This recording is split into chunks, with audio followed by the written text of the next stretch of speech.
my grandfather and his father and, every ancestor going back had been Hindu priests. And I'd always considered myself to be a fairly religious Hindu. I was strictly vegetarian. I'd never drank alcohol. I would pray, and I would sit up at, till the early hours of the morning with my mum, discussing my favorite chapter of the Gita. And, I wasn't looking for another religion at all. I mean, I thought I was Hindu and that was that. Now, for a few months, and by some accounts for many years, a story had been developing. I can hear you in the back, so just speak up. Inshallah. The story had been developing in France, and they had banned the wearing of overt symbols of religiosity in French schools and in French public buildings, with the primary focus being on the hijab. Now, their argument was that it wasn't really directed at the hijab, rather as any overt symbols of religiosity, including a large cross and so on, but it was fairly obvious to anybody where their focus was. Now, some students at this university that I was attending had organized an event discussing the ramifications of this ban, and I just decided to attend purely out of interest from the news. As I said, I wasn't looking for another religion. The audience were a mixture of Muslims, non-Muslims, and some students from France, because it was a London university, so it's fairly diverse. And they were all unified on wanting to learn more about this political situation. So we all listened to the young Muslim speaker eloquently describe the Islamic position. And I'd already assumed that Muslims would want the ban stopped, but I'd never heard anyone describe it in quite this way. The sisters in France were faced with a choice, the almost unthinkable decision of whether to leave university, to abandon their education, to possibly ruin their lives, all for a piece of cloth. And yet somehow some of those sisters decided to wear the hijab despite the very likely consequences. This sacrifice and this struggle really struck me. I wanted to know what motivated them to do what seemed unimaginable, to make the active decision to give up on what the whole of society was expecting of them, to give up on what seemed like the most practical option, and instead to choose the hijab. So after this talk I had attended, I arranged to meet one of the brothers there who was at the same talk and to find out more. I just wanted to understand what was it, out of curiosity. Honestly, I was just curious to find out and to try and get some answers to some of my questions.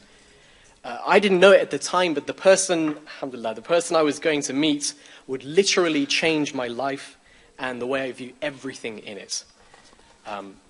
So this brother's name is Majid, and he explained the basis of Islam, the proof of Allah's existence, and the message of the Quran.